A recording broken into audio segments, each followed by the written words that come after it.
नमस्कार दोस्तों, स्वागत है आपका स्टडी फॉर सिविल सर्विसेज में।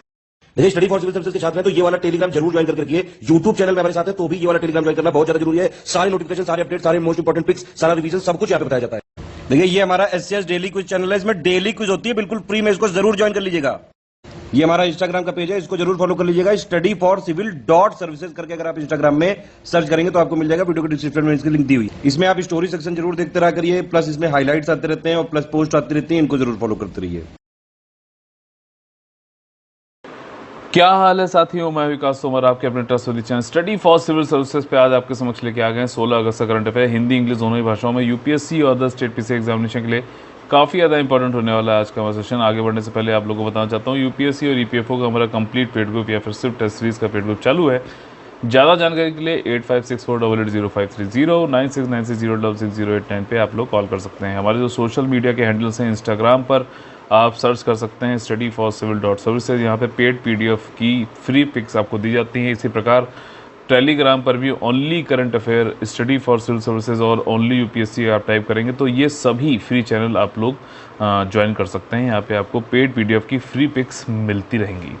ठीक, आपके जो आज के इंपॉर्टेंट टॉपिक्स जो प्रीलिम्स और मेंस में आ सकते हैं वो ये वाले हैं। देखिए, आयुष्मान भारत, ठीक, ये वाली स्कीम आज पूरी आज आपने पढ़ लिया, इसके बाद कभी भी इसमें कोई कंफ्यूजन नहीं होगा। आयुष्मान भारत प्रधानमंत्री जन आरोग्य योजना, ठीक, इसके बारे में है। अगला है ये वाला टॉपिक हम लोगों ने पीछे किया था, आज फिर से इसके में अपडेट है वो बताऊंगा। उसमें open network for digital commerce, ठीक, डिजिटल कॉमर्स की बात हो रही है।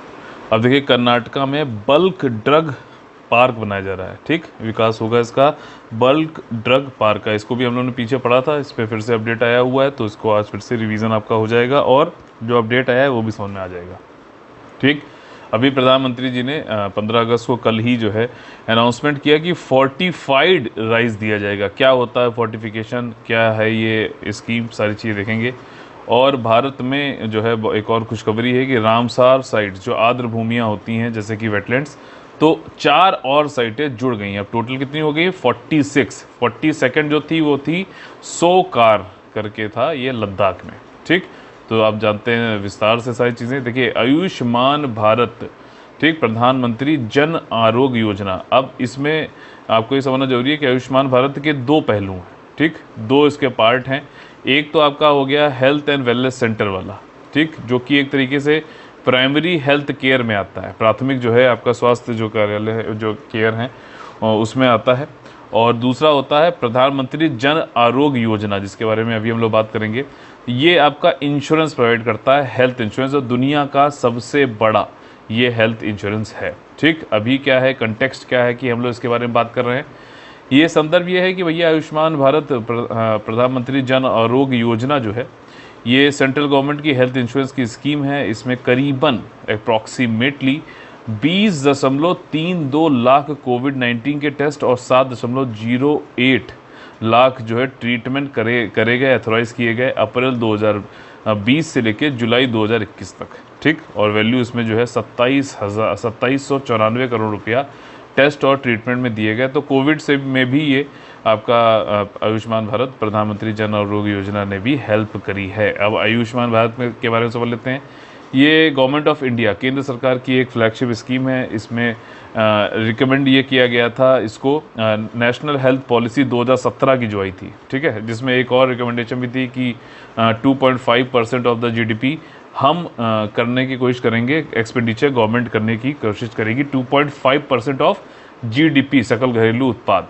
ठीक, तो वो किस साल तक करेंगे ये आप लोग करंट अफेयर ये आप लोग को कमेंट करके बताना है। और इसके जरिए होगा क्या, हमारा उद्देश्य ये है, विज़न ये है कि यूनिवर्सल हेल्थ कवरेज हो जाएगा, यानी कि सार्वभौमिक हेल्थ का कवरेज हो जाएगा, सभी लोग को मिलना चाहिए। ठीक, ये चीज़ है। आयुष्मान भारत ये अटेम्प्ट करता है कि इसमें कई सारी जो हेल्थ से संबंधित जो चीज़ें चल रही थी, स्कीम चल रही थी, हेल्थ सर्विस की डिलीवरी चल रही थी, वो काफ़ी क्षेत्रीय और खंडित, मतलब सेगमेंटेड अप्रोच के साथ में चल रही थी। तो उसको जोड़ के एक जगह एकीकृत किया जाए, comprehensive need based health care service दिया जाए। नीड बेस्ड मतलब जहाँ पे आवश्यकता है वहाँ दिया जाए हेल्थ केयर सर्विस। ये नहीं कि हम सप्लाई करते जा रहे हैं, सामने से ज़रूरत ही नहीं है। जैसे एग्जाम्पल के तौर पे कई आपने मान लीजिए कोई एक हॉस्पिटल बनाया, वहाँ पे आपने 150 बेड का हॉस्पिटल बना दिया, वहाँ पे ज़रूरत ही नहीं है, ज़्यादा से ज़्यादा 5 लोग का भी यूज़ हो पाता है। लेकिन दूसरे के जहाँ पे रोज़ जो है मतलब या ज़्यादातर जो है 200 बेड की ज़रूरत होती है, वहाँ पे आपने ऐसा बनाया कि वहाँ पे खाली 50 बेड ही हैं। तो यहाँ पे ज़्यादा अच्छा है, आवश्यकता है कि यहाँ पे ज़्यादा आवश्यकता है, ऑब्वियसली यहाँ पे ज़्यादा आवश्यकता है। तो ये चीज़ है, ठीक। आयुष्मान भारत जो है अडॉप्ट करता है, एक मतलब निरंतरता बनी रहनी चाहिए। दो इसमें इंटररिलेटेड कंपोनेंट हैं, इसके घटक हैं, जैसे कि मैंने आपको पहले बताया, प्राइमरी हेल्थ केयर में आपका हेल्थ एंड वेलनेस सेंटर आ गया। जब ये आयुष्मान भारत आया था तो 1.5 लाख इसको बनाने की बात कही गई थी। और प्रधानमंत्री जन आरोग्य योजना जो दूसरा पार्ट है वो उसके बारे में हम लोग देखेंगे। देखिए, ये सेकेंड कंपोनेंट है आपका आयुष्मान भारत का, और इसको पीएम जय भी बोलते हैं। और ये कब लॉन्च हुआ था, ध्यान से सुनना, 23 सितंबर 2018 को। कहाँ से लॉन्च हुआ था, रांची झारखंड से मोदी जी ने लॉन्च किया था। ये पूरी तरीके से गवर्नमेंट जो है के द्वारा जो है फंडेड स्कीम है, और इसमें जो भी कॉस्ट आती है लागू कराने में, कार्यान्वित कराने में, उसको सेंट्रल और स्टेट गवर्नमेंट दोनों लोग ही शेयर करते हैं। तो एक तरीके से क्या हुई, सेंट्रल आपका जो है स्पॉन्सर्ड स्कीम है, ठीक। सेक्टर स्कीम होती तो क्या होती, टोटली 100% जो है सेंट्रल गवर्नमेंट के द्वारा जो है इसमें वित्त पोषित होती। आयुष्मान भारत पीएम जय जो स्कीम है, ये हेल्थ इंश्योरेंस एश्योरेंस जो स्कीम है दुनिया की सबसे बड़ी है। इसमें 5 लाख तक का इंश्योरेंस हेल्थ कवर दिया जाता है। समझना, सुनना मेरे ध्यान से बात, 5 लाख तक का हेल्थ कवर दिया जाता है पर फैमिली, हर फैमिली पर, और पर ईयर दिया जाता है। कहाँ के लिए, सेकेंडरी और टर्शरी केयर हॉस्पिटलाइजेशन में, यानी कि माध्यमिक और तृतीयक जो है आपकी देखभाल अस्पताल में, ठीक। थोड़ा सा सुपीरियर लेवल के जो जहाँ पे हेल्थ केयर मिलती है, ठीक। और इसमें जो है कितने करोड़ जो है पुअर और वनरेबल फैमिलीज को दिया जाना है। पुअर और वनरेबल है, ये नहीं कि कोई भी रैंडमली आके इसको ले सकता है। पुअर और वनरेबल जो है उन्हीं को दिया जाएगा 10.74। अब इसमें देखिए एक चीज़ ये है, पर फैमिली दिया गया, फैमिली कितनी भी साइज़ की हो वो कोई इसमें लिमिटेशन नहीं है, लेकिन 5 के एवरेज से मान के चलें तो 50 करोड़ जनता जो है इसके अंतर्गत जो है कवर हो जाती है, जो कि दुनिया का इसलिए सबसे बड़ा जो है हेल्थ इंश्योरेंस प्रोग्राम ये बन जाता है, ठीक। प्रधानमंत्री जय योजना जो है world largest insurance assurance scheme है, fully finance by the government के द्वारा, पूरी तरीके से है, सेंट्रल और आपका स्टेट गवर्नमेंट के द्वारा। 5 लाख तक का दिया जाता है, जो मैंने आपको बताया। अच्छा, आप इसमें ऐसा नहीं कि सिर्फ पब्लिक हॉस्पिटल में ही जा सकते हैं, प्राइवेट हॉस्पिटल में भी जा सकते हैं, जो कि एम्पैनल्ड है हॉस्पिटल। इसका मतलब समझ रहे हो, मतलब ये वाली स्कीम के अंतर्गत एक मान लीजिए ABC जो है हॉस्पिटल गया और उसने कहा कि हाँ, हम प्रधानमंत्री जय योजना जो है उसके अंतर्गत अपने आप को जो है एम्पैनल कराना चाहते हैं, मतलब किसी ज़रूरतमंद को अगर जो इस स्कीम के अंतर्गत कवर्ड है, वो इसी जो एम्पैनल्ड जो हॉस्पिटल होते हैं इसी में ही जा सकते हैं, रेंडमली किसी में नहीं। मतलब जा तो वैसे सकते हैं, लेकिन उनको आयुष्मान भारत की जो जय स्कीम है उसके अंतर्गत इन्हीं इम्पैनल्ड हॉस्पिटल्स में ही जो है सहायता मिलेगी। ये बात समझ में आ गई। अब इसमें वही जो 50 करोड़ मैंने आपको बात बताई, कैशलेस होता है, कोई भी आपको पैसा वैसा देने की ज़रूरत नहीं है, और पॉइंट ऑफ सर्विस हॉस्पिटल में जाइए आपको मिलेगा सीधे सीधे। और इसमें यह है कि प्रधानमंत्री जय योजना का सबसे बड़ा जो एक गरीब लोगों के गरीब बने रहने के, या फिर जो लोग गरीबी रेखा से थोड़े ऊपर है, उनका हमेशा गरीब बनने के चांसेस ज़्यादा रहते हैं, क्योंकि हेल्थ, मान लीजिए कोई गरीब है, ठीक, उसको हेल्थ का खर्चा आपको मालूम कितना ज़्यादा होता है। उसको मान लीजिए किसी हेल्थ की कोई डिजीज़ हो गई, कोई प्रॉब्लम हो गई, तो उसको इतना ज़्यादा खर्चा देना पड़ जाता है कि वो हमेशा पॉवर्टी में ही जुटा रहता, मतलब पड़ा रहता है बेचारा। तो इसको पॉवर्टी से बाहर निकाला जाए, उसका जो खर्चा हो रहा है वो ना देना पड़े। उसका सबसे बड़ा उद्देश्य इस वाली जो स्कीम का है वो यही है कि आउट ऑफ पॉकेट एक्सपेंडिचर जिसे कहते हैं वो बहुत ज़्यादा होता है, जिससे पॉवर्टी बनी रहती है, उसको कम किया सके, ठीक। अब इसमें क्या क्या चीज़ें कवर है, देखिए ये इसमें क्या है कि प्रिवेंटिव भी इसमें जोड़ा जाता है, मतलब रोका भी जा सके, वो भी सारी चीज़ें हैं। मतलब हॉस्पिटलाइजेशन जिस दिन आप गए उसके 3 दिन पहले तक का खर्चा, और 15 दिन पोस्ट हॉस्पिटलाइजेशन, दोनों आप एक तो ये टाइम हो गया जब आप हॉस्पिटलाइज थे, ठीक, उसके 3 दिन पहले और उसके 15 दिन बाद तक का जो भी खर्चा है, जो भी एक्सपेंसेस है, डायग्नोस्टिक का, निदान का, ठीक, और आपका जो है दवाओं का, वो सब कुछ इसमें कवर होता है। 5 लाख की लिमिट है, ठीक।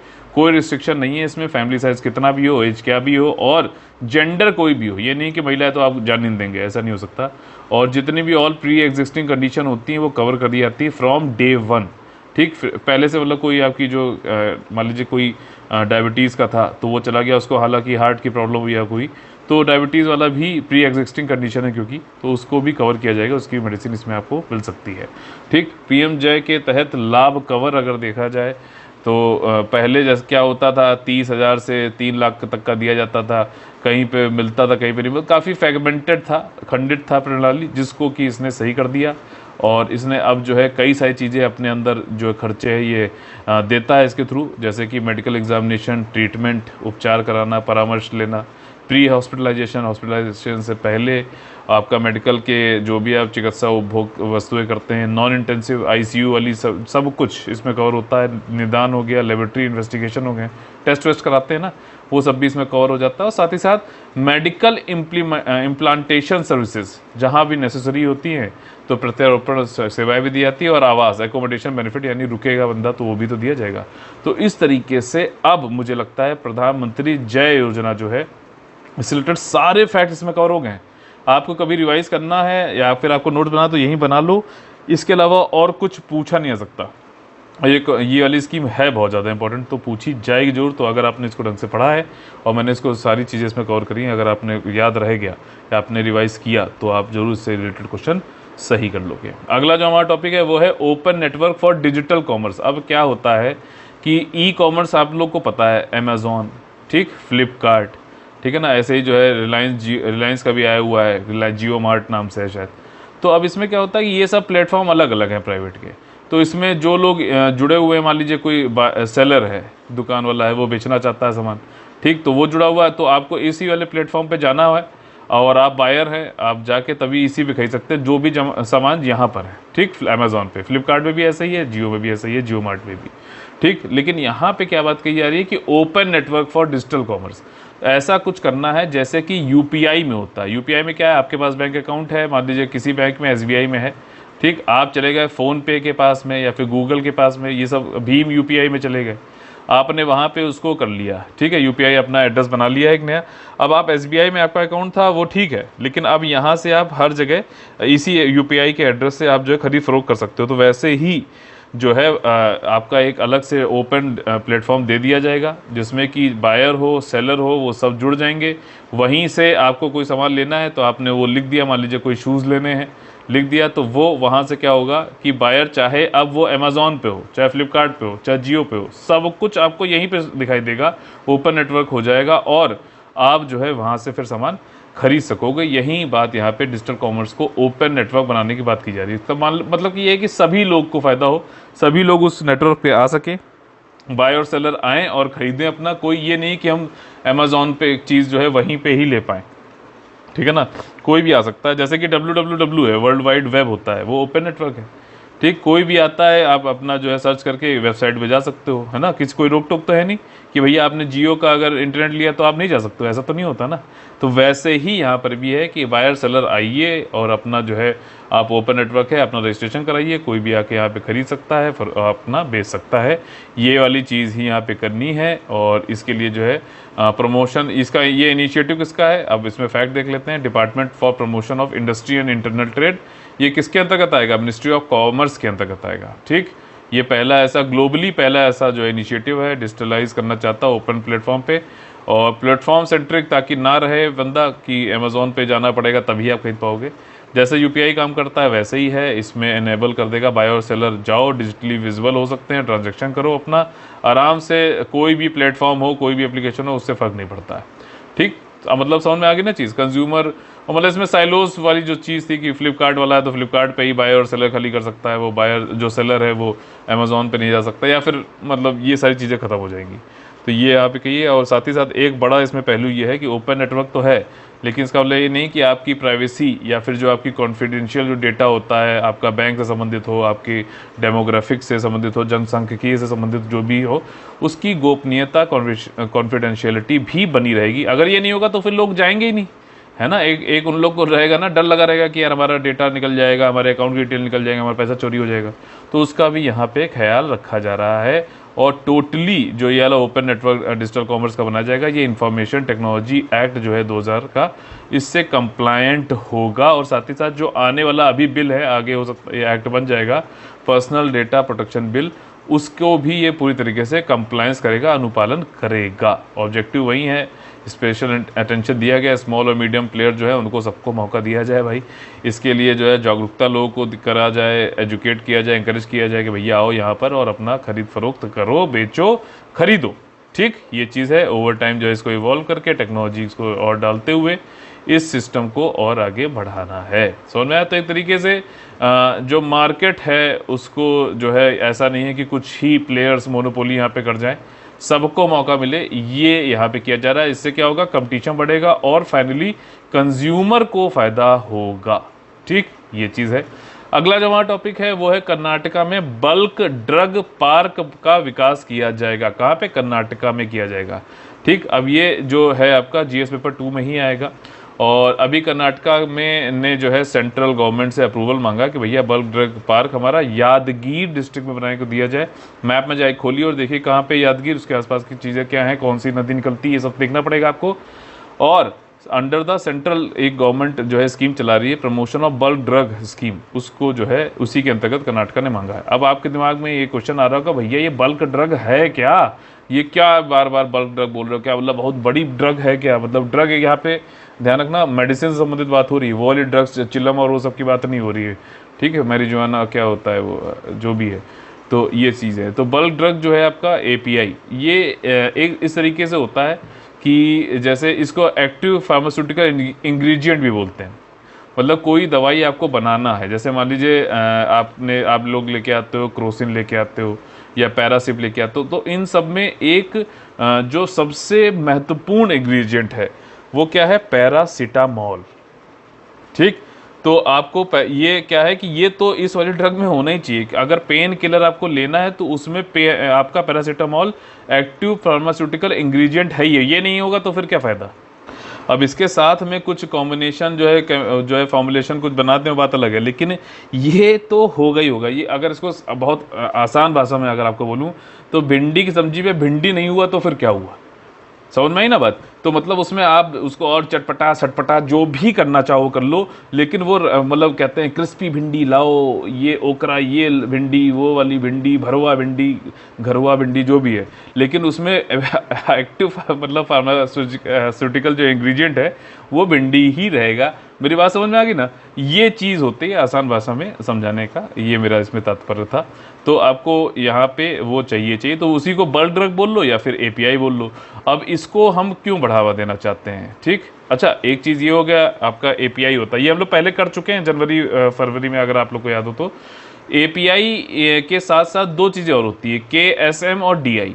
अब इसमें क्या होता है कि मल्टीपल रिएक्शन किए जाते हैं, केमिकल भी कई सारे होते हैं एपीआई को बनाने के लिए, कई सारे मल्टीपल रिएक्शन। अब पैरासीटामोल बनानी है, कई सारे केमिकल रसायन सॉल्वेंट होंगे। तो अब इसमें जो प्राइमरी केमिकल होगा, जो बेसिक रॉ मटेरियल होगा आपका एपीआई को बनाने के लिए, मतलब आप समझ लो कि भिंडी को अगर उगाना है तो उसके लिए जो उसका भिंडी का बीज होगा उससे ही तो बनेगा ना, तो उसको हम लोग बोलेंगे आपका की स्टार्टिंग मटेरियल। ठीक, ये बात समझ में आ गई इस तरीके से। और उसके बाद जब केमिकल कंपाउंड जो बनेगा कुछ भैया रासायनिक यौगिक बनेगा, और उसके साथ में जो है इंटरमीडिएट जो भी बीच की जो कोई स्टेज होगी, मध्यवर्ती चरण होगा, उसको हम लोग ड्रग इंटरमीडिएट बोलते हैं। और उसके बाद फाइनली क्या बन जाएगा? एपीआई। ठीक, तो अगर कभी पूछ लिया जाए कि डीआई क्या है, केएसएम क्या है, एपीआई क्या है, बल्क ड्रग क्या है, तो अब तो समझ में आ गई ना चीज़, ये वाली चीज़ है। इंडिया क्यों प्रमोट करना चाहता है बल्क ड्रग को? क्योंकि इंडिया देखिए जेनरिक मेडिसिन में दुनिया का लीडर है, जेनरिक मेडिसिन का कैपिटल है दुनिया की।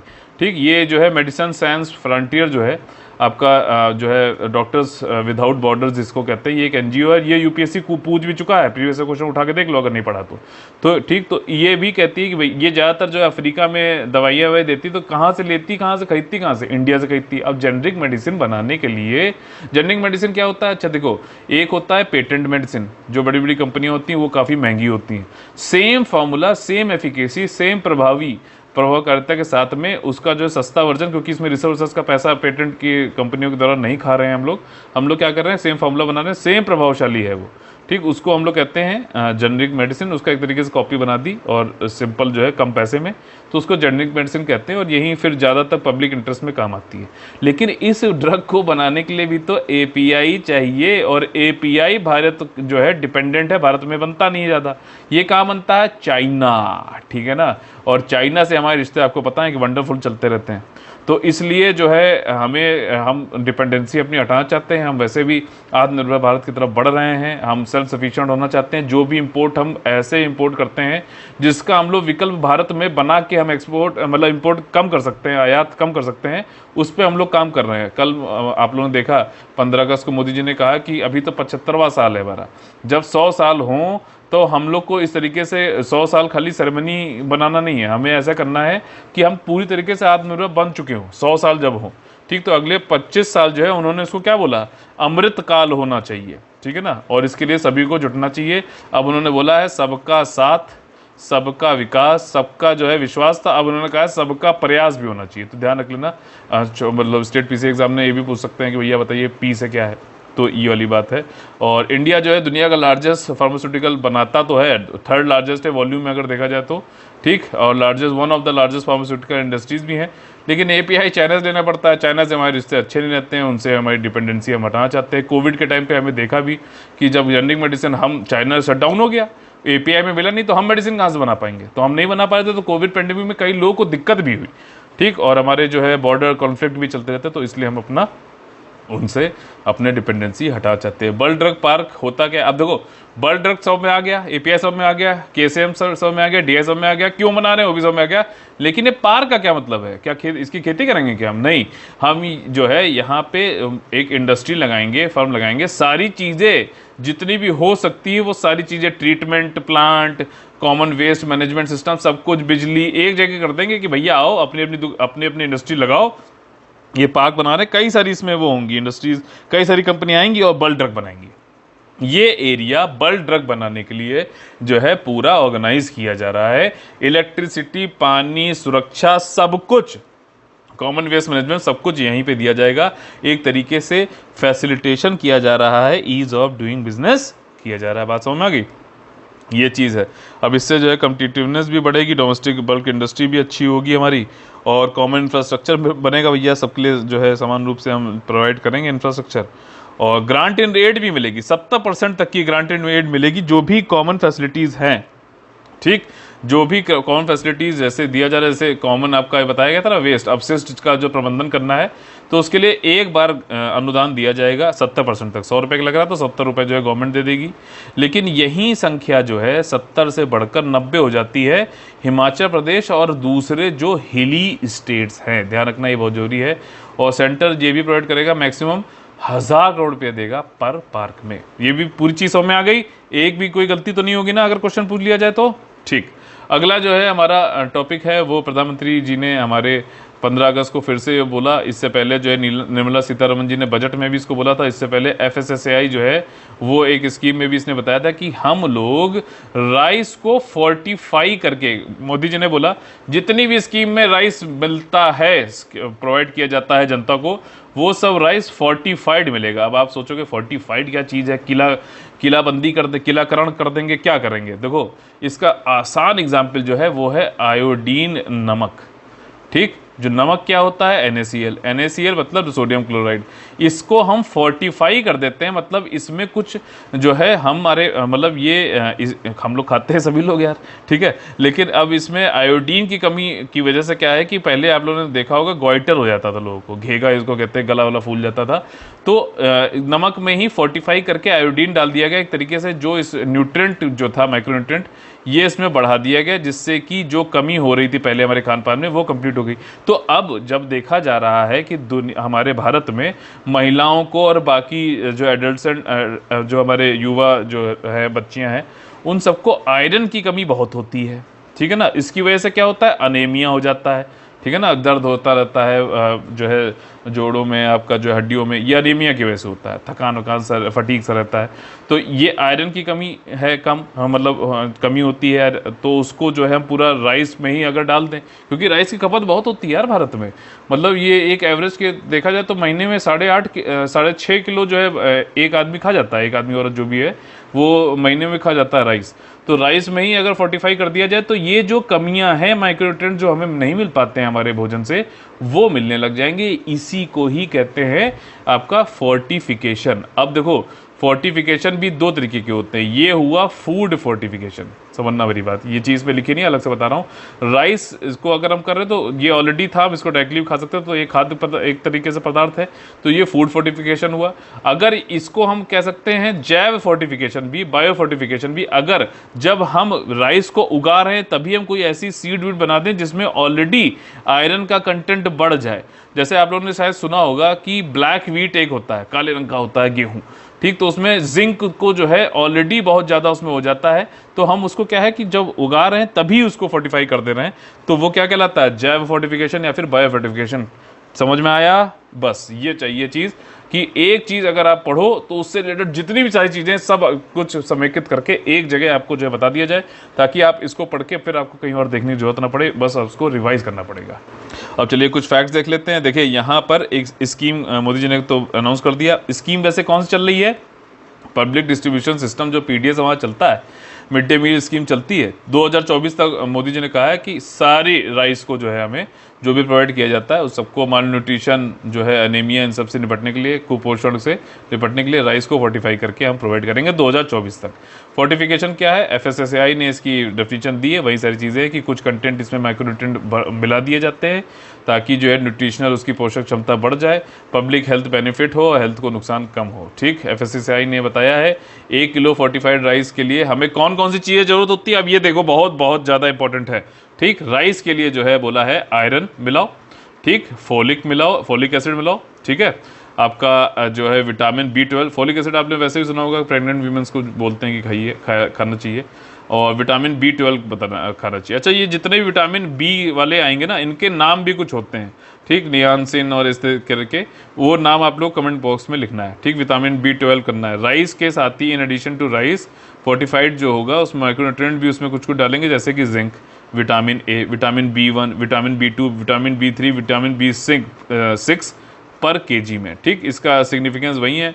भारत में नेशनल फूड सिक्योरिटी एक्ट के अंतर्गत जो है 300 लाख टन राइस जो है दिया जाता है कई सारी स्कीमों में, जैसे कि पीडीएस हो गया, टारगेटेड पब्लिक डिस्ट्रीब्यूशन सिस्टम हो गया, मिड डे मील हो गया, आईसीडीएस हो गया जो आपका आंगनवाड़ी, इन सब में होता है। ठीक, तो नेशनल फूड सिक्योरिटी एक्ट 2021-22 में ये सारी चीज़ें 328 लाख टन जो है राइस दिया जाता है, और भारत में 6.8 किलोग्राम पर मंथ जो है खा जाता है आदमी, इंसान। तो ये चीज़ें, कंज्यूमर बहुत ज़्यादा है हमारे यहाँ उपभोक्ता, और दुनिया में इंडिया जो है 1/5 यानी कि 20% राइस का प्रोडक्शन करता है। और अगर हम इस तरीके से करेंगे तो ministry of consumer affairs, food और पब्लिक डिस्ट्रीब्यूशन के अंतर्गत ये स्कीम अब चलाई जाएगी, फोर्टिफिकेशन ऑफ राइस किया जाएगा पीडीएस के अंतर्गत, और इसमें जो 15 डिस्ट्रिक्ट पहले लिए गए थे, अब इसको जो है 2024 तक सभी में कर दिया जाएगा। पहला 15 डिस्ट्रिक्ट 15 स्टेट से लिए गए थे, ये सारे हैं, और पायलट स्कीम थी ये आपकी। अब इसमें जो फंडिंग थी वो 90-10 थी आपके नॉर्थ ईस्ट, हिली और आइलैंड स्टेट्स के, और 75-25 वैसे अलग से है। ठीक है, निर्मला सीतारमण जी ने भी बोला था कि मिशन पोषण 2.0 जो है उसके अंतर्गत हम नेशनल लेवल पे न्यूट्रिशन जो है उसको कंटेंट को बढ़ाना चाहते हैं, लोगों तक पहुंचाना चाहते हैं, आउटकम लाना चाहते हैं, इसीलिए हम इसको मर्ज करना चाहते हैं। किन किन लोगों को, कि मतलब आपका सप्लीमेंट्री जो न्यूट्रिशन प्रोग्राम है, ठीक, आपका पूरा पोषण कार्यक्रम जो है, पोषण अभियान जो है, इनको मिक्स करके उन्होंने पोषण, मिशन पोषण 2.0 बनाया था। बजट स्पीच में इसको बोला भी था। पूरी चीज़ समझ में आ गई। अब देखिए अगला जो हमारा टॉपिक है काफ़ी ज़्यादा इंपॉर्टेंट है, एनवायरमेंट जीएस पेपर 3 से संबंधित है। भारत में 4 रामसार साइटें बढ़ गई हैं। ठीक, अब इंडिया में ये और बढ़िया हो गया। 2 साइटें जो है गुजरात से आई हैं, 2 साइटें हरियाणा से आई हैं, समझ में आ गई। और इसमें जो है गुजरात से जो 2 साइटें आई हैं, एक आई है थोल, दूसरी आई है वधवाना। ठीक, हरियाणा से जो 2 साइटें आई हैं, एक आई सुल्तानपुर, एक आई है बिंडवास से। ठीक, गुजरात से जो है थोल, वंदवाना, हरियाणा से सुल्तानपुर और भिंडवास। ठीक, ये चीज़ें हैं। अब ये जो है यहाँ पे काफ़ी ज़्यादा जो एंडेंजर्ड जो स्पेशीज़ हैं, जैसे कि इजिप्शियन वल्चर हो गया, साकर फैल्कन हो गया, सोशिएबल लैफविंग हो गया, डाल्मेशियन पेलिकन हो गया, ये नियर थ्रेटेंड है। तो ये सब भी जो है यहाँ पे पाए जाते हैं। और इंडिया की अब जो है रामसार साइटें 46 हो चुकी हैं, यूनियन एनवायरनमेंट मिनिस्ट्री जो है उसने बताया है। रामसार कन्वेंशन जो होता है, अच्छा इसमें बताया नहीं गया है, आप लोग को ये बताना है कि मॉन्ट्रियक्स रिकॉर्ड क्या होता है। रामसार कन्वेंशन से ही संबंधित है। मॉन्ट्रियक्स रिकॉर्ड ये यूपीएससी पूछ भी चुका है, इसलिए मैं आपसे पूछ रहा हूँ ताकि मैं देखूँ तो भैया प्रीवियस क्वेश्चन कौन कौन कर रखा है। तो रामसार कन्वेंशन जो है वेटलैंड से यानी कि आर्द्रभूमि से संबंधित है, और ये टीटी आई थी 2 फरवरी 1971 में। अच्छा, 2 फरवरी को ये आपकी टीटी आ गई थी। आप लोग को बताना कि वेटलैंड डे कब होता है, ठीक। अब अगर किसी ने पढ़ रखा है तुरंत दिमाग में चमक गया होगा। और ईरान की सिटी है रामसार, जो कि सदर्न शोर है कैस्पियन सी का, वहाँ पे पाया जाता है। मतलब कैस्पियन सी जो है उसका जो सदर्न शोर है वहाँ पे रामसार साइट है, जो कि ईरान में आती है, ये कहा जा रहा है। इंडिया इसका फाउंडिंग मेंबर नहीं है, ध्यान रखना। 1 फरवरी 1982 में हमने इसको ज्वाइन किया था, 1971 में वैसे ही आ गया था, लागू हो गया था। और इसमें अभी रामसार साइट जो जुड़ गई है इंटरनेशनल इंपॉर्टेंस के तरीके से कि भैया अंतर्राष्ट्रीय लेवल पे इसका काफ़ी महत्व है इन साइट्स का, इन वेटलैंड साइट्स का। और जो है इंडिया में ये साइट अभी जोड़ी गई हैं।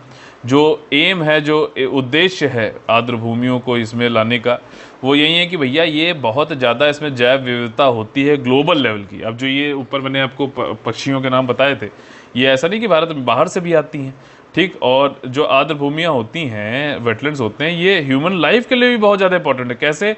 जैसे कि ये मेंटेन करते हैं हमारे जो पारिस्थितिकी तंत्र है उसको मेंटेन, उसके कंपोनेंट को मेंटेन भी करते हैं, प्रोसेस भी करते हैं, बेनिफिट भी देते हैं, ठीक। अब इन जो ये वेटलैंड्स हमारे अभी जोड़े गए इनके बारे में देख लेते हैं। हरियाणा का जो भिंडवास वाइल्ड लाइफ है, ये human made fresh water wetland है, ध्यान रखना। ह्यूमन में मतलब मानव ने इसको मानव निर्मित है, फ्रेश वाटर है, ठीक। वेटलैंड है आपका, ये लार्जेस्ट है हरियाणा में। इससे पहले हरियाणा में नहीं थी, अभी ये 2 आ गई। 250 बर्ड इसमें आती हैं, रुकती हैं, रेस्ट करती हैं, रूस्ट करती हैं। और जो है 10 इसमें ग्लोबली थ्रेटेंड स्पीशीज़ भी हैं, जिसमें से आपका इजिप्शियन वल्चर, स्टेपी ईगल, पलास फिश एंगल और ब्लैक बेलीड टर्न, ये सब आते हैं, ठीक। और आप लोग को कमेंट करके बताना कि इजिप्शियन वल्चर या फिर जो वल्चर की वो कौन सी, मैं बता चुका हूँ पहले, वल्चर की वो कौन सी प्रजातियाँ हैं जो कि क्रिटिकली इंडेंजर्ड है, ठीक, IUCN के रेड लिस्ट में जो आती हैं। हरियाणा की सुल्तानपुर नेशनल पार्क आ गया, 220 स्पीशीज़ में यहाँ पे रुकती हैं, विंटर माइग्रेटरी भी हैं, ठीक। और जो है आपका 10 जो है ग्लोबली थ्रेटेड में भी आती हैं। साथ ही साथ यहाँ पे थोल लेक जो है वाइल्ड लाइफ सेंचुरी वन्य जीव अभयारण्य है गुजरात में।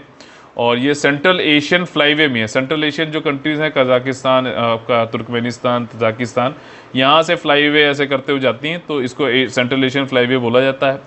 और इसमें जो है 320 बर्ड स्पीशीज़ यहाँ थोल लेक में आती हैं। 30 जो है इसमें थ्रेटेंड वाटर बर्ड भी हैं, जिसमें कि क्रिटिकली एंडेंजर्ड कौन सा, एक तो चलो यही बता दिया मैंने, वाइट रम्ड वल्चर भी है, और आपका सोशिएबल लैपविंग भी है। ये क्या है? क्रिटिकली एंडेंजर्ड है। देखो यहाँ से निकल गया, इसको लिख लेना कहीं से कहीं पे। वनरेबल सारस क्रेन भी है, कॉमन पोचर्ड भी है, लेसर वाइट फ्रंटेड गूज भी है। अच्छा, ये जितने सारे नाम आ रहे हैं मैंने क्यों जोड़े आपको मालूम है? पिछले साल 2020 में अगर आप लोगों ने मेरी एनालिसिस देखी है तो ठीक है, नहीं तो आप नहीं को फिर से बता देता हूँ कि पिछले साल यूपीएससी ने कुछ स्पीशीज़ के नाम दिए और पूछा कि बताओ ये क्या, ये किसके नाम है। तो उसमें बारबेट नाम किसी ने सुना होगा तो बिल्कुल एकदम समझ गया होगा, तो वो सब बर्ड्स के नाम थे, ठीक। इसीलिए ये सब मैं जोड़ रहा हूँ। ये नहीं है कि अब हो सकता है उसने पिछली बार साल ये पूछा था, इस बार पूछ लेगा बताओ वाइट रम वल्चर जो है सोशल लैपविंग, या फिर इनमें से 4 स्पीशीज दे देगा, पूछेगा भैया बताओ कौन कौन सा क्रिटिकली इंडेंजर्ड है। तो समझ में आनी चाहिए ना चीज़। अगर आप जो है सीख नहीं रहे हो कि आगे क्या, अपने आप को तैयार नहीं कर रहे हो, तो फिर क्या कर रहे हो? तो इसलिए मैं आपको ये चीज़ बताता रहता हूँ कि भैया किस तरीके से पढ़ो भी, समझो भी और अपने आप को तैयार भी करो। अगर मैंने यहाँ पे चीज़ बताई आपको, अगर कहीं पर और पढ़ते समय ये सब चीज़ मिले तो लिखते चलो कहीं पे एक जगह, ठीक। क्रिटिकली इंडेंजर्ड एक पेज बना लो, वहाँ क्रिटिकली इंडेंजर्ड जब भी आए वहीं पे लिख लेना, ठीक। वाधवान जो वेटलैंड है गुजरात में, ये भी काफ़ी इंपॉर्टेंट है। 80 स्पीशीज़ यहाँ पे माइग्रेट करते हैं। सेंट्रल एशियन फ्लाईवे में भी ये भी आता है। वेटलैंड्स बहुत ज़्यादा इंपॉर्टेंट है यार, बहुत ज़्यादा। जो भी नेचुरल वेटलैंड्स होते हैं परमानेंटली या फिर सीजनली सैचुरेटेड होते हैं। अच्छा देखो, इसमें वेटलैंड किसे कहते हैं, आर्द्रभूमि किसे कहते हैं? आप देखो, ये वाटर टेबल है, ठीक। ये आपकी ये ज़मीन है, ठीक। ये सरफेस है ज़मीन की। अगर ये वाटर टेबल इसमें ये कह रहा है कि भैया ज़्यादातर या तो ये यहाँ आ जाए, पानी पूरा डूब जाए ये, ठीक, और या फिर जो है यहाँ तक भी आए, तो पूरे साल में वो मतलब ऐसा कभी भी नहीं होता कि 12 महीने वो पूरा जो है सूखा ही रहे, ठीक, कभी भरा रहता है, कभी कम रहता है, लेकिन उसमें पानी जरूर रहता है। कई सारे आपने तालाब वालाब देखे होंगे, सूख जाते हैं, फिर पानी के मौसम में फिर भर जाते हैं। ये सब वेटलैंड कहलाते हैं। और वेटलैंड जो है ऐसा नहीं कि कहीं ये लेक वेक जो है वहीं पाए जाते हैं। जो तटीय क्षेत्र है वहाँ पे जो एस्चुरी बनते हैं ना, ये सब भी वेटलैंड की कैटेगरी में आते हैं। तो कंफ्यूज ना होना कि अगर वहाँ बोल ले कि भैया ये जो है एस्चुरी जहाँ बनी हुई है, जहाँ पे समुद्री पानी और जो है फ्रेश वाटर रिवर का पानी जुड़ता है, तो वो वेटलैंड नहीं बिल्कुल होता है। ठीक, तो ये एक और चीज़ है जो कि घुमा के पूछ सकता है, तो आप लोग तैयार रहोगे। नेचुरल वेटलैंड जो है सैचुरेटेड रहता है वाटर से, हैबिटेट यहाँ पे मतलब एक्वेटिक प्लांट्स इसमें रहते हैं। ठीक, पानी वाले जो है इसमें पौधे, जलीय पौधे जो है इसमें वास मतलब करते हैं, उग सकते हैं। और इसमें बहुत ज़्यादा वाटर जो है आपका वॉल्यूम में रहता है। वेदर कंडीशन, आपका फ्लड, ड्रॉट, इन सब से जो है लड़ने से मदद करता है। अर्बन फ्लडिंग जो हो रही है ना, वो इसीलिए हो रही है कि ज़्यादातर वेटलैंड्स को ख़त्म कर दिया गया है जो अर्बन एरियाज़ में, जैसे आपका चेन्नई इन सब में हुआ था। वेटलैंड जो है और क्या काम करता है भैया, ग्राउंड वाटर को प्योरीफाई और रिप्लेनिश भी करता है, बायोडाइवर्सिटी को कंजर्व भी करता है। इतने सारे पक्षी अच्छे आ रहे हैं ना, तो अगर नहीं आ रहे हैं तो ये एक तरीके के संकेतक क्या है कि भैया क्लाइमेट चेंज हो रहा है। तो ये वाली चीज़ है। और भी हो सकता है भैया कोई मार वार दे जो है बेचने वेचने के लिए, तो ये वाली बात है। प्योरीफाई भी करता है वेटलैंड, वैसी सारी चीज़ें भी हैं। आपका ये नेचुरल स्पॉन्ज की तरह है, जैसे वो होता है ना स्पॉन्ज, जिसमें वो स्पंज वाले आपने वो तो खाए होंगे यार, स्पंज बोल देते हैं, स्पॉन्ज ही होता है वैसे वर्ड, कि वो रसगुल्ले जो होते हैं तो वो सोख लेता है ना, वैसे ही ये भी जो है फ्लड का, ड्रॉट का पानी सोख लेता है। और फिर जब आपको ज़रूरत है, जैसे कि आपका कोस्ट लाइन एरिया में या फिर क्लाइमेट चेंज से निपटने के लिए काफ़ी ज़्यादा इंपॉर्टेंट है। अर्बन इंडिया में तो भैया क्रिटिकली कार्बन को भी ये जो है रोक के रखता है, उत्सर्जित नहीं होने देता, ये भी बड़ी बात है। अर्बन फ्लडिंग को भी रोकने के काम आता है। वेटलैंड डे चलिए बताता हूँ, फरवरी 2 को जो है वेटलैंड डे होता है, और रामसार कन्वेंशन इस दिन आया था, इसीलिए होता है। और यूनियन मिनिस्ट्री ने थीम जो इस साल का रखा है वो रखा है wetland and water. Wetland and water, सुनना की बात, ये चीज़ है। भारत में सबसे बड़ी रामसार जो स्थल है वो है सुंदरबन। सबसे छोटी रेणुका आर्द्रभूमि हिमाचल प्रदेश में। सबसे ज़्यादा रामसार स्थल जो है उत्तर प्रदेश में है। पंजाब में 6 हैं, और हरियाणा में भी 2 ये जो जोड़े गए हैं। ठीक, ये पूरी लिस्ट है, आप लोग इसको पढ़ के मैप में जरूर देख के बना सकते हैं। हो सकता है भूल के बताइए कौन सा वेटलैंड कौन से स्टेट में पाया जाता है। तो और हम लोग आ गए हैं अपने फेवरेट सेक्शन में, जिसका नाम है कॉमन है गाइस विशेष में किस तरीके से प्रीलिम्स के ऑब्जेक्टिव टाइप क्वेश्चंस को हम लोग को जो है अटेम्प्ट करना चाहिए, उसकी टिप्स एंड ट्रिक्स और एलिमिनेशन मेथड को समझते हैं। देखिए यहाँ पे ग्रेटर एडजुटेंट स्टॉर्क, बहुत आज तो मतलब इन्वायरमेंट की काफ़ी ज़्यादा चीज़ें हो गई। ठीक, तो ये ग्रेटर एडजुटेंट स्टॉर्क अगर बोला तो ये बर्ड है, समझ लेना। उससे ट्रूथ हम पूछे गए आपसे। तो ये लेप्टोप्टिलोज डूबियस, ये साइंटिफिक नेम है, ये भी जरूरी है जानना। इसको वैसे गरुड़ बोला जाता है। आसाम में अभी इसको टैग लगाया गया है, टैग लगा देते हैं ताकि उसकी लोकेशन जानी जा सके। ग्रेटर एडजुटेंट स्टॉर्क को, और गरुड़ जिसे कहते हैं, जीपीएस ट्रैकर है, उसकी लोकेशन और उसको कंजर्वेशन करने में मदद मिलेगी। अब देखिए पहले 2 स्टेटमेंट तो सही थे, तीसरा स्टेटमेंट गलत है, तीसरा स्टेटमेंट ये गलत हो गया, ए आंसर यहाँ पे हो जाएगा। ठीक, अब देखो इसको जो है आपका हिंदुइज्म में विष्णु जी का बोला जाता है आपका माउंट, और बिहार में भी एक्चुअली टैगिंग लगाया गया है, गरुड़ भी इसको बोलते हैं। और इसकी there are only 3 known breeding ground जो हैं इंडिया मतलब में, 2 हैं आसाम और बिहार में, आसाम और बिहार में, और कंबोडिया में 1 है। ठीक, तो 3 ही ब्रीडिंग ग्राउंड है पूरी दुनिया में। ठीक है ना, ये स्टॉर्क है, बहुत ही खूबसूरत है आपका, इसको बोलते हैं ग्रेटर एडजुटेंट स्टॉर्क। ठीक, देखिए काफ़ी खूबसूरत है, ये लग रहा है मियाँ बीवी है। खैर अगला जो है ये आपका इंडिगो, गऊ समझ रहे हो, इंडिगो से संबंधित कौन से स्टेटमेंट गलत है पूछा गया है। ये प्योरली जो है स्वदेशी है, लार्जेस्ट कैटल चिप है दुनिया की। ठीक, चिप की बात हो रही है, तो ये क्या सही है स्टेटमेंट? ये मैन्युफैक्चर करी गई चिप आपका राष्ट्रीय गोकुल मिशन जो है आपका कैटल मवेशियों संबंधित है, और ये एग्जाम्पल है एक तरीके का आत्मनिर्भर भारत का। मतलब वही है कि आयात ना करें हम अपने यहाँ ही बना ले रहे हैं। तो क्या स्टेटमेंट ज़्यादा सही है? तीसरा स्टेटमेंट ये है कि अभी recently national institute of animal biotechnology जो है NIAB जो कि दिल्ली में स्थित है, इसने ये लॉन्च की है इंडिगो। देखो ठीक है, NIAB ने ही लॉन्च की है, इंडिगो लॉन्च की है, लेकिन ये दिल्ली में ना है भैया, यही तो बात है। ये है आपकी हैदराबाद में, तो इसलिए गलत हो गया। इंडिगो एक चिप है, मवेशी संबंधित है, ये इंडिया की पहली कैटल जिनोमिक चिप है। ठीक, जिनोम से संबंधित है, DNA से, और इससे ये होगा कि भैया हम संरक्षण कर सकेंगे जो हमारी प्योर वैरायटी है स्वदेशी कैटल ब्रीड्स की, जैसे कि गिर कंकरेज, साहिवाल, ओंगोल, इन सबको बचाया जा सकेगा। NIAB इंडिया की एक स्वायत्त अनुसंधान इंस्टीट्यूट है और ये department of biotechnology, ministry of science and technology के अंतर्गत आती है। ठीक, और आज का हमारा जो क्वेश्चन है 16 अगस्त का, वो है क्वेश्चन नंबर 90। हमने पूछा है आपसे कि वेटलैंड्स क्या होते हैं, आर्द्रभूमि क्या होती है, वे कैसे उपयोगी हैं, हाउ आर दे यूजफुल, और उनको क्या, उनके जो चैलेंजेस हैं उनको कैसे एलिमिनेट या फिर समाप्त किया जा सकता है, उनकी चुनौतियों को। ये क्वेश्चन बहुत साधारण सा है, अभी मैंने आपको आज ये पढ़ाया भी है, इसको जरूर अच्छे से करिएगा। तो इसी के साथ में आज का हमारा जो है सेशन खत्म होता है। अगर आप लोगों को पसंद आए तो प्लीज़ लाइक का बटन फोड़िए, ज़्यादा से ज़्यादा लोगों को शेयर सब्सक्राइब करके जोड़िए, ताकि हमारा जो ये मिशन है लोगों को सिलेक्ट कराने का वो पूरा हो सके। ठीक, और देखिए आप लोगों को बता दूं कि यूपीएससी और EPFO का हमारे कंप्लीट पेड ग्रुप या फिर टेस्ट सीरीज के पेड ग्रुप चालू हैं। ज़्यादा जानकारी के लिए 8564880530 9696066089 पे आप लोग कॉल करके जो है जानकारी ले सकते हैं।